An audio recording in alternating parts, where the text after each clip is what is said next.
बहुत इंटेंस है, बहुत सैड है, डार्क है, थोड़ी डिप्रेसिंग भी है, पर रेलेवेंट फिल्म है। कहा जाता है कि बॉलीवुड की फिल्में हॉलीवुड से कहीं ना कहीं पीछे रह जाती हैं, तो उसके लिए क्या कहना चाहिए? उनके पास ज़्यादा पैसा होता है फिल्म बनाने के लिए, क्वालिटी का कंट्रोल ज़्यादा होता है। हमारे यहाँ अगर कमर्शियल फिल्म होती है तो हम बहुत सारी चीज़ों को इग्नोर कर देते हैं, बस हम चाहते हैं कि फ़िल्म पैसा कमाए। आई होप कि एक दिन ऐसा भी आएगा जब फिल्मों की क्वालिटी भी अच्छी होगी और वो पैसे भी कमाएंगी। मतलब commerce should match the quality of a film. Bollywood में थोड़ा लो बजट फिल्म होती है, उनको भी मतलब ज़्यादा प्रमोट नहीं किया जाता है, कंटेंट वाइज अच्छी होने के बाद भी उसे ज़्यादा प्रमोट नहीं किया इसका मैं आपको क्या जवाब दे सकती हूँ? ना मैं प्रोड्यूसर हूँ, ना मैं डिस्ट्रीब्यूटर हूँ, ना मैं डायरेक्टर हूँ। मैं एक एक्टर हूँ, मैं आपको इसका क्या जवाब दे सकती जाता।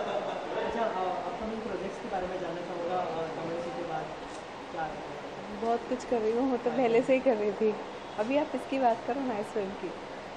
तो और क्या कुछ कहना चाहेंगे फिल्म के बारे में? वर्ल्ड वॉर 2 पे है ये फिल्म, क्या कहना चाहेंगे? एक दिन की कहानी है फिल्म। एक दिन की कहानी नहीं है, अभी भी आप न्यूज़पेपर उठा लीजिए तो रोज़ कहीं ना कहीं वॉर होता रहता है। So it's not about one day, it's a sad story, but it's true, it's happening every day. अभी भी चल रहा है दुनिया में कई जगह conflict. Thank you so much. Yes, thank you. एक दिवाली के लिए विश है। दिया तो था आपने उससे, आप आए थे प्रेस लेकिन कॉन्फ्रेंस ये ऐसे ही अपडेट करता है। दूसरे चैनल के लिए। फेसबुक का स्टेटस है क्या? सबसे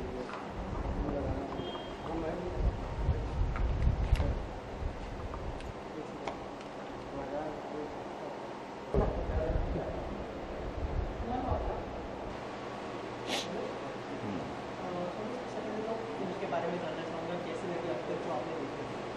फिल्म इतनी कमाल की है कि मैंने कभी उम्मीद भी नहीं की थी कि ऐसा वॉर कभी डिपिक्ट किया जा सकता है सिनेमा पे, पर्दे पे। Performances, direction, background score, sound designing, graphics किसी और लेवल पे है। इनफैक्ट इंटरवल नहीं होना चाहिए था, पर सबको शायद भूख लगी थी इसलिए इंटरवल हुआ है। बट मैं बहुत ही ज़्यादा ओवरवेल्म्ड हूँ। ऐसी वॉर की फिल्म कभी देखी नहीं मैंने फिर जैसे। अच्छा, आपने ग्राफिक्स की बात की, कंटेंट की बात की, तो उसके वजह से कहा जाता है कि हॉलीवुड की फिल्में से बॉलीवुड की फिल्में पीछे रह जाती है कहीं ना कहीं, तो उसके लिए क्या कहना चाहिए? एक तो सबसे बड़ी चीज़ है मीडियोक्रेसी को एक्सेप्ट ना करना, नॉर्म नहीं बना देना। हमारे यहाँ पे मैं किसी पे इल्ज़ाम नहीं लगा रहा, लेकिन हमारे यहाँ पे क्या होता है कि किसी मीडियोक्र चीज़ को जस्टिफाई किया जाता है कि भाई नहीं, आजकल तो यही चलता है, आजकल तो ऐसे ही गाना चलता है, आजकल तो ऐसी फिल्में चलती हैं, पब्लिक को ही चाहिए होता है।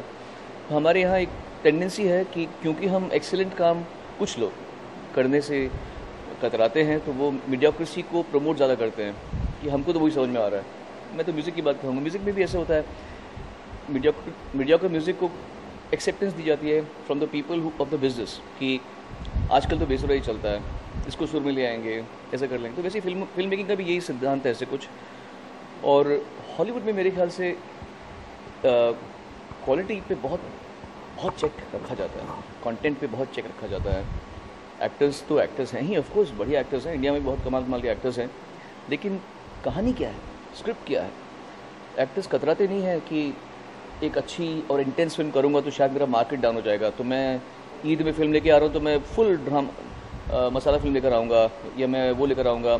हम लोग एक फार्मूला को भुनाने की कोशिश करते हैं, जबकि वो लोग कुछ नया देने की कोशिश करते हैं, नया। इसी वजह से ऐसी फिल्म आप देखिए तो मतलब आप हिल जाएंगे। ऐसी मतलब मैंने इतनी इतनी फिल्में देखी हैं, हम बचपन से फिल्म देखते आ रहे हैं और अभी भी देखते हैं, हिंदी फिल्में, इंग्लिश फिल्में। बट इंग्लिश फिल्म में भी ऐसा, हॉलीवुड फिल्म में भी ऐसा कोई वॉर दिखाया नहीं गया है। तो ऑथेंटिक वॉर है, ऑथेंटिक इमोशंस हैं, कमाल का काम। एक दिन में इतनी इतनी सारी कहानी बताना कितना मुश्किल होता है? डायरेक्टर की विजन पे डिपेंड करता है मेरे ख्याल से।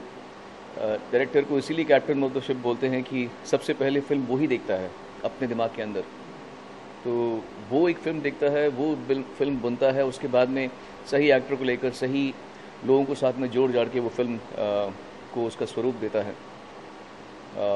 और जितना काबिल डायरेक्टर होगा उतना ही बेहतरीन उसका शाहकार होगा। अच्छा, आखिरी सवाल, आपके अपकमिंग प्रोजेक्ट्स के बारे में जानना चाहूँगा, क्या कुछ अभी मैंने तमंचे में तो गाए थे ऑफ कोर्स, और किल दिल का टाइटल सॉन्ग मैंने गाया है, फिर अभी दावत इश्क में मैंने मन्नत गाया था, फिर अभी सुपर नानी में उसके टाइटल सॉन्ग मैंने गाया है। और कई फिल्में आ रही हैं, मैं इसलिए नहीं कह सकता बिकॉज आप जानते हैं कि पिछले कुछ समय से मेरे गाने बहुत डब हो रहे थे, मैंने जो गाए डब हो रहे थे, तो मैं कुछ कहूँगा नहीं। उम्मीद ये करता हूँ कि जो गाने मैंने गाए हुए हैं वो आपके सामने आते रहें। सो यही एक्साइटमेंट है। Thank you so much. Thank you.